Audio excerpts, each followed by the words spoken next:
Hey guys, I'm back with another Pokemon Unite video.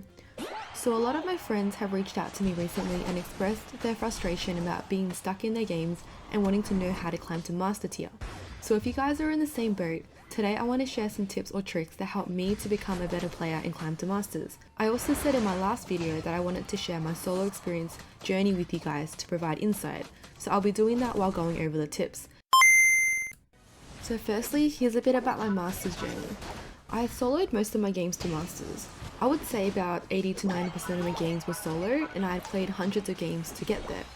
The times I did play with others, it was mostly duo or trio, and a good majority of those games were in the tiers below Ultra. The main reason I didn't play 5 stacks much is because I wanted to see what I was personally capable of. Playing solo allowed me to identify my own weaknesses and therefore improve my gameplay, so that when I did play with friends, I felt I had more to offer to the team.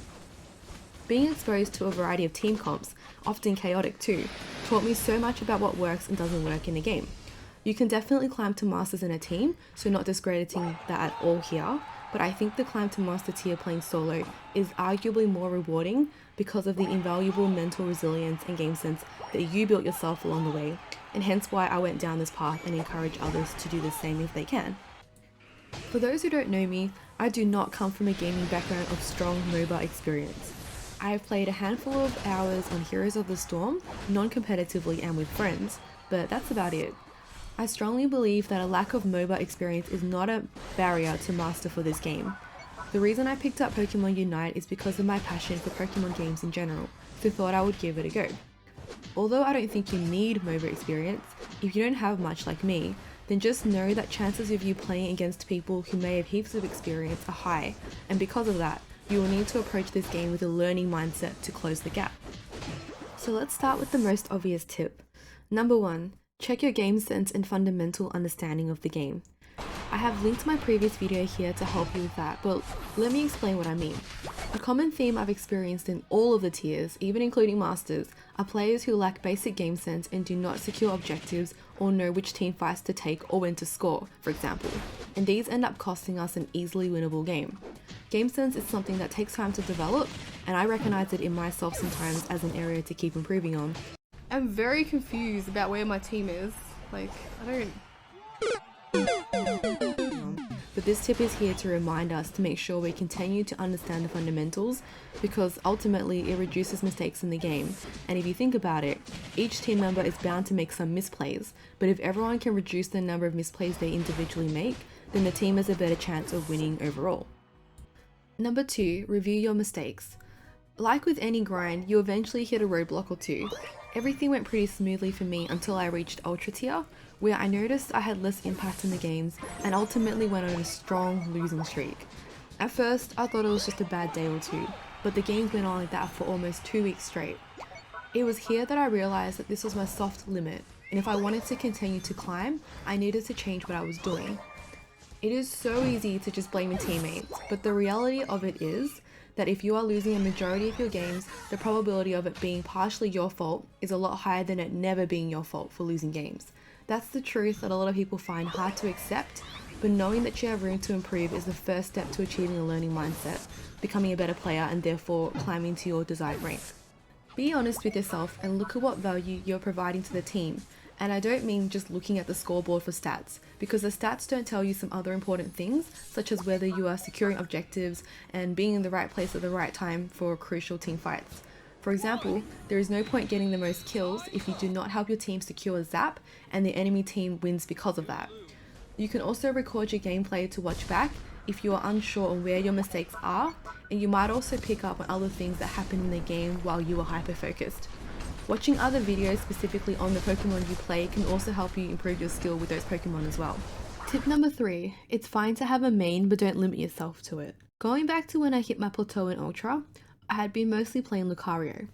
I was obsessed with the idea that I wanted to main Lucario because he's one of my favorite Pokemon, and I would often insta-lock him and expect my team to always work around me. This is a massive trap. So what happens here is that if your teammates are in the same boat as you and also just main 1 or 2 Pokemon, you can see how it instantly causes problems for your team composition. I picked up Crustle during this tough time for me, and later on Blissey when she came out. I previously hadn't played any defenders, but I found Crustle surprisingly fun to play, and taking the time to invest in him actually made all the difference in my games. I provided more value to the team, and as a result broke my losing streak and climbed to mid-ultra, where I was able to play more Lucario again and reach Master.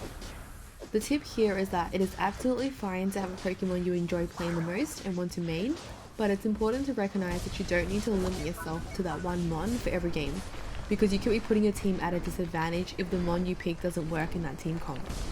Number 4. Continuously refine your skill and practice good team etiquette by being flexible. This tip is related to the previous one about not limiting yourself. Hitting a wall and being stuck is super frustrating, but it is important to take it as a sign that something isn't working and to see it as an opportunity to refine your skill and provide value in the game. When I was stuck climbing, I took a step back and looked at how I could play Lucario better. So I was previously using the same movesets and items, for example, and took this time to research what I could change here, because up until then I hadn't reviewed any of that. Changing items or movesets is something that's quick to implement, but provides a noticeable difference and is important to do when balance changes happen or the meta changes. Additionally, being flexible in the match preparation screen is super important, because often a game can be decided purely on team compositions right here. Good team etiquette is a key factor to success too, so try not to be that teammate that always expects your team to accommodate you. If you see an opportunity to fill, take it. If the team needs a defender or supporter and you can play one, for example, then consider switching. This comes down to being confident by increasing your Pokemon roster, of course. When I picked up some other Pokemon in other roles like Crustle or Blissey, I had more confidence in playing those Pokemon and was therefore more inclined to fill. So you can see how it can be a vicious cycle if everyone is unwilling to be flexible. Number 5. Mentally reset when you need it. This final tip is one that I know is definitely easier said than done. When games aren't going well, we need to remember to take a break to mentally reset. Competitive games have a very good way of increasing that sense of frustration, stress, and hopelessness, and that feeling can build up and snowball so quickly. So it is important to not let it affect our other games and even other aspects of our lives. How I like to mentally reset is by switching to a different game altogether that is more relaxing and non-competitive, such as a farming game like Story of Seasons. Other things you could do is watch a movie, hang with friends, or switch to a different hobby of yours. I also like to play with my cat Litten, even in between a grinding session, because she instantly lifts my mood and provides a quick mental reset. And that is all for the tips in this video. As you can see, I haven't really done anything magical here, which means that these tips are accessible for everyone, even those without a MOBA background. The trick is to enjoy and trust in the process and always be thinking about how to provide value to your team, because ultimately it is a team game. If you enjoyed this video and it was helpful, please don't forget to leave a like, comment and subscribe. Thanks for the support and I'll see you guys next time. Oh, speaking of, wait. Today on Predictable News, Australian woman places Lucario in S tier. More at 11.